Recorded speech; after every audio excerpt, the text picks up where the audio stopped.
a lot of the individuals that you work with are struggling through things like anxiety, things like depression, all of that. And one of your articles that you just recently wrote is called Anxiety: How It Steals Us from the Present Moment, What It Costs Us, and How to Recognize It. So this is a pretty recent article that you wrote, and we're going to get to just chat through it today. So I'm excited to talk about it as someone who has struggled with a generalized anxiety disorder and knows a lot of people who have also struggled through that and are struggling through that. I think that this is a really great topic that we get to cover today, especially with you, someone who is a professional counselor and does have just expertise around this. So I just want to start by asking, who did you write this article for, and what inspired you to write it? Well, like you said, you have struggled with this, people, we all know. I have. It's such a common issue. It's huge, really huge. Right. I mean, especially in the world that we're living in right now. I mean, there's just so Exactly, much yeah. that can cause anxiety in our hearts, in our spirits, in our bodies. Right. And so I feel like we can't say enough about it. And I just want to normalize it to everybody, to the general person out there, the average person, someone who may be really familiar with it, someone who may struggle with it and not know that they do, and just get familiar with it, understand it, understand themselves, and know that there's hope. Yeah. And I think that normalizing is super important, not just for people that don't have an understanding of anxiety, but for people who are struggling through it. Mhm. And where the conversation doesn't feel like it's normalized, where it feels kind of heavy and intense and they can't talk about it and they end up, burying it all inside. So I Mhm. love that that is your heart behind this, is normalizing the conversation and really just opening up that door to talk about this. So my next question would just be, so you kind of talk about this a little bit, but is there technically a difference between stress and anxiety? And what is that? Yeah. Well, I think that's a really great question because a lot of the time we can use those terms Totally. interchangeably, Yeah. and there is a difference. Stress would be kind of like, I had my outside world and circumstances are requiring more of me than I actually have inside to meet them, right? Like, for example, if you're a student and say you have 10 exams coming up next week. I mean, that would be stressful because you only have so many hours of the day and so much brain power. And so you're really stretched to the max to meet that demand, that circumstance. It could be a mom that has, a single mom of 3 or 4 kids, and she only has 2 hands, and 2 feet to, do things with. And so there's just more on the outside than what, she has to meet that demand. And so that can be stress. Mhm. Anxiety is a little different in the sense that, this is kind of something that we're dealing with internally, Mm. and how we're interpreting, you know, um, the world outside of us and processing that internally. And it can manifest in different ways. And it can be kind of on a spectrum. We can have mild, kind of general anxiety, or it can be show up in phobias, and kind of see things that, are really scary, specific things that are really scary. And so that would be the difference. The Yeah. Right. So in that contrast between stress and anxiety, what are kind of the signs that someone might be feeling anxious instead of just stressed? Yeah. Good question. Well, so let's put this in 2 categories. If you think about how do I know if I'm anxious? It can show up in your mental life. You can have ruminating thoughts. You can have thoughts that just keep turning over and over again, and you can't quite resolve what's happening in your mind. You can have catastrophizing thoughts, like the worst of the worst is going to happen. And that keeps playing over and over again in your mind. If you go down, if you think about, your body and your body responding kind of to, what it's trying to work out internally. You could have your hands could be shaky or sweaty palms, or your heart could kind of start beating fast, or you can have gastrointestinal issues. You could have, that's maybe on a milder end, or could always go to, I should say, also go to, more extreme end to a panic attack where you feel like you're having a heart attack or you feel like you're going to die. You feel like it's a medical emergency, and it turns out to be it's anxiety. Yeah.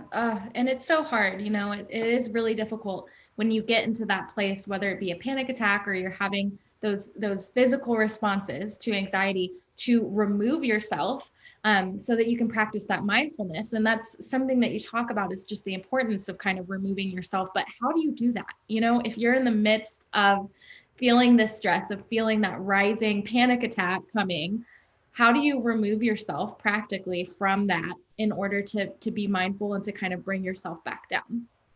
Sure. Well, I think the first step, which kind of was the purpose of this article, is to realize, just normalize it. Get familiar with it.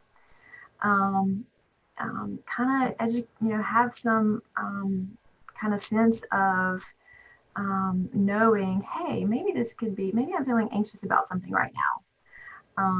So in that place, once you get to that place, then saying, that's okay. I'm feeling anxious about something right now. And allowing yourself just to notice it. Sometimes we want to fight against it and kind of freak out and think, oh my gosh, I'm losing control of my mind. I'm losing control of my body. And that is a scary place to be. And definitely don't want to, minimize how and lessen how hard it is to get out of that spot, if it gets to that point. But you really just want to be able to say, okay, this is happening. I'm feeling this way right now. I'm just going to notice it. I'm going to notice what's going on in my thoughts. Kind of think about what I'm thinking about, and just stop. And I know I talked about kind of being able to bring yourself back into the present. And a lot of the time, just breathing can help you do that.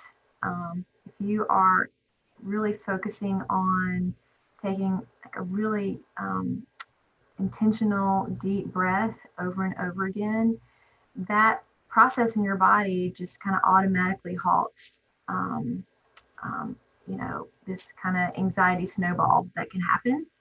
Mm-hmm. And so you just want to be able to purposefully breathe. Kind of, we talk about this being grounding techniques, but to use your senses, look at what's around you, what colors are around you, touch something. What are you sitting on? What do your hands feel?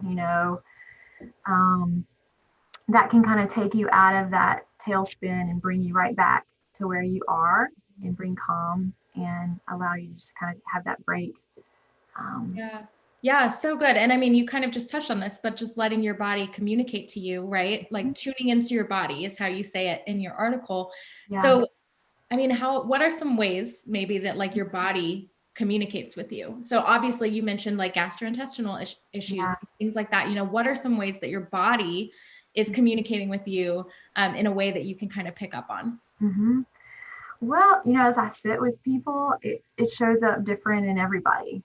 Some people feel, like a tightness in their chest. And that would be something to pay attention to. And even knowing that, if my body's feeling this way, it could be telling me something. Some people might have a stomach ache. Some people might, get headaches, vertigo, feel a little bit of dizziness. And so when you notice these things, it doesn't have to be that this is just an isolated kind of, gosh, random happening. Mhm. And so really allow yourself to pay attention to, man, I'm feeling this way. If you show up, in a crowd of people and all of a sudden, you start getting feeling short of breath, um, pay attention to that. Your body could be reacting to what you're trying to work out internally, but don't quite have the resource or the language to know, what's going on inside of you. Yeah. It's crazy how much everything connects. I even think about conversations I've had with counselors where they say, your emotions are indicators, right? So you can be, feeling something emotionally that is trying to indicate something to you. And then sometimes it's like your emotions get so strong that your physical body starts Mhm, to communicate with you too. And so then mhm, it's like so much happening. mhm. And then it's like, no wonder we get into this place that we feel like so debilitated, like we can't Yeah, move because yeah. there's just so much communicating happening. And sometimes we just try and like shove it aside and don't want to think about it, don't want to Mhm, focus on it. And it mhm. makes it so much worse. Yes, exactly.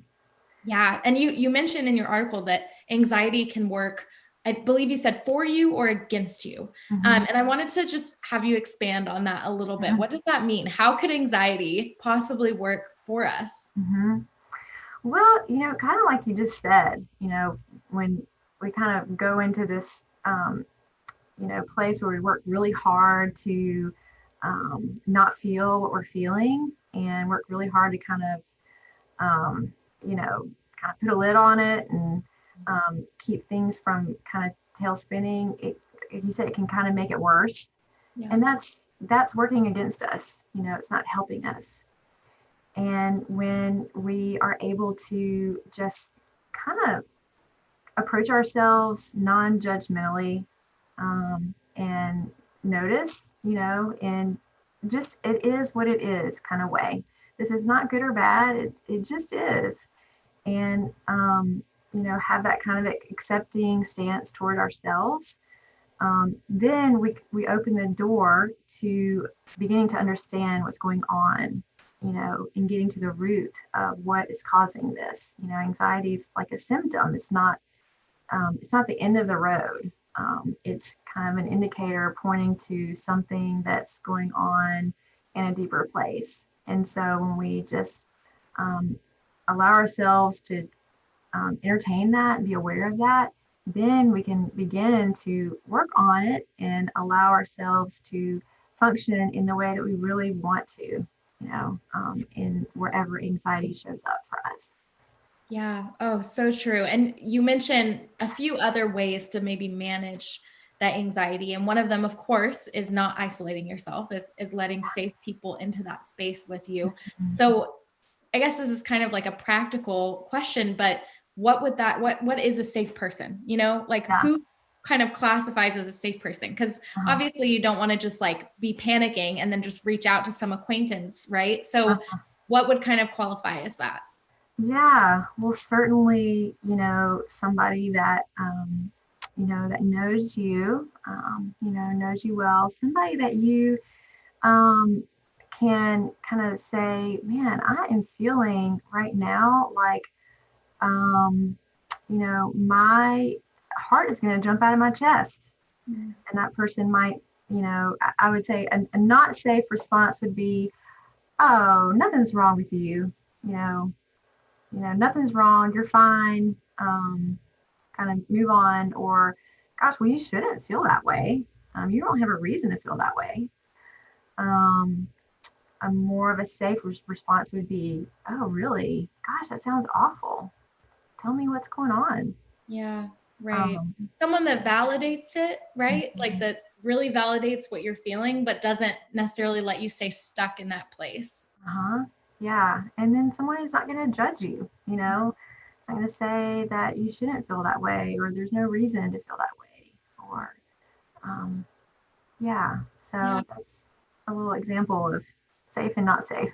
Yeah. And you are obviously a safe person, going to a counselor and talking with them. And that's my last question really is for you, what would you say as a counselor, as someone who has worked with a lot of people who have struggled through anxiety? What's a word of encouragement that you would give to someone watching right now who is struggling through that?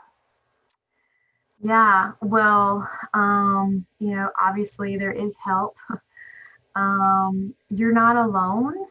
Um, so many people, and I think we're talking about it a lot more, and more people are willing to say, I'm struggling with this. And, um, but yeah, there's so much, I should say, knowledge about what causes. There's so much help. There is, especially when you seek, counseling, someone like me can walk with you through your story and kind of go places that you may not have thought of, that could be, contributing to what you're feeling. And so I would just encourage you to do that. Really give yourself the chance to, get to know you more in that way, um, and That's experience some healing. Yeah, absolutely. And as someone who has struggled through anxiety, I mean, hearing what you just said is so perfect, right? That's like exactly what like my heart needs to hear sometimes. So, Mhm. um, yeah, hopefully this is able to encourage some people. I love your heart, Carrie, and just the heart behind this article of writing it, really trying to normalize that conversation and talk about it. And of course, to the people watching, if you're struggling with anxiety, if you're experiencing this kind of struggle and really, I mean, pain. I mean, it really is a pain, right? And so if you're experiencing that, we want to come alongside you and help you. So if maybe something Carrie said resonated, you are welcome to check her out, maybe book a session with her and talk more with her or someone else on our team. So definitely don't stay quiet and kind of out of it. Definitely it's important to come and fight it and have people fighting with you.